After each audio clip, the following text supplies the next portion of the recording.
Okay, so we've been talking a little bit about downtown Topeka.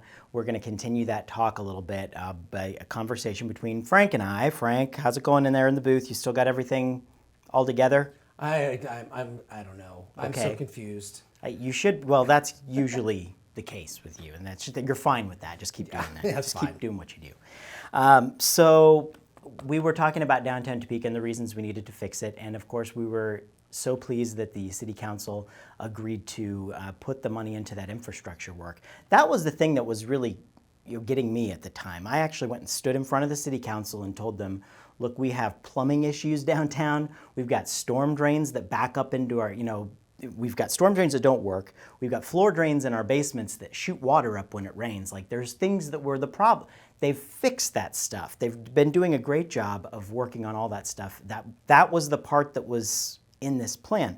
And my friend Dee on Facebook, we're going to talk about a Facebook post for a minute. I want to give a good plug to one of the coolest groups I think is out there in Facebook land here for Topeka, the Topeka History Geeks, because there's so much great stuff. We've talked about them before on the show. We absolutely love the Topeka History groups, and Marty Risen for putting all that together and giving us a place to kind of reminisce at times.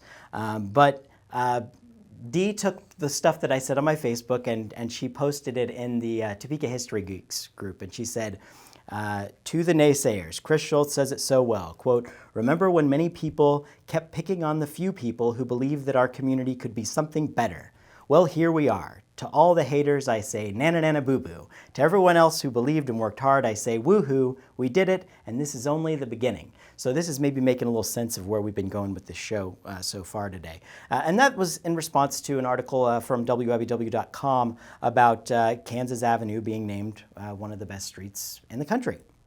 So we get into the discussion, mostly so much support stuff in here, but you do have comments like this that I have to set straight, because I still can't believe that there are people who have an opinion on this who don't know exactly what's going on with this. And I want to, because I do have some of the insight on that, being down here all the time and being involved with this process, I want to set the record straight. First of all, one of the comments I want to mention, and I hear this a lot, is what a waste of taxpayers' money from an area that'll never be revitalized. I disagree. I think we've done a great job of revitalizing the area. All the people down here have been working very hard on this, and I don't believe it's a waste of taxpayers' money. Again, on this, I'm putting it out here this way. I said, if we want to talk about history, the water lines that we were drinking out of in downtown were installed in the 1880s. Public money was paid for infrastructure, private money paid for the pretty stuff. How old does a water line have to be before it's not a waste of taxpayer money to replace?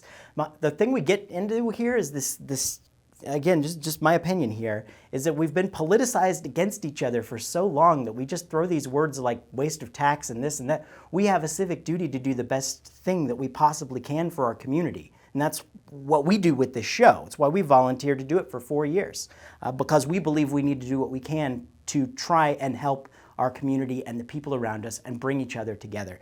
Those comments come from people who've been affected by being politically torn apart. And I want to bring those comments back together. I want to clear that up.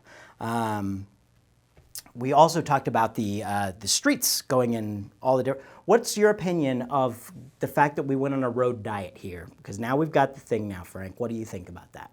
Oh, I was a little leery at first when they saw the streets, but I'm gonna tell you, by parking downtown now is so much easier to get out of your parking spot, because they've extended the length of where you can back into the street. Yeah. And so you can back out, and there's always this giant truck that you can't see parked right next to you, and you're like, should I back out or not? And now you can actually back out enough so that you can see, and it doesn't affect the traffic, and you're not going to get hit. And that, my friends, is a big thing that changed in my mind. I'm like, 2 lanes? Well, that's fine now.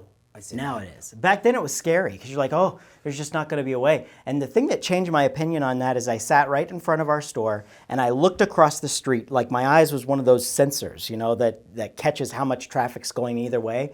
And I realized that if my eyes were a very unscientific measure here, there were never two solid lanes of traffic going. It was always a car here and a car that lane, back and forth. There was never any need for it. And the fact that it was so wide and so much space, people were going 40 miles an hour in a 20. Now, I don't think 40 miles an hour is appropriate speed for a pedestrian area. So by shrinking it down, you've given people more safety to back out in traffic. And the one time they tried it in the past before here in Topeka, they did not do it like this.